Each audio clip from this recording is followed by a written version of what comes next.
छोटा नागपुर हर पहुँचलन है बाज जनगण मन के दोला रे स्वागत मगता जोहरे। हमें थोड़ा साइड हो जाओ बाबू, थोड़ा साइड हो जाओ।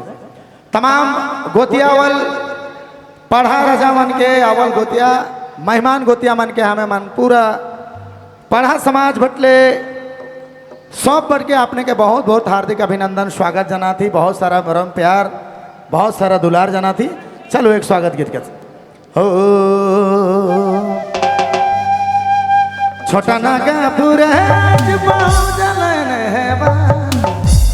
पहुँचलन है बाज जनगण मन के दोला रे स्वागत मगता जोहरे जनगण मन के दोला रे स्वागत मगता जोहरे।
धरने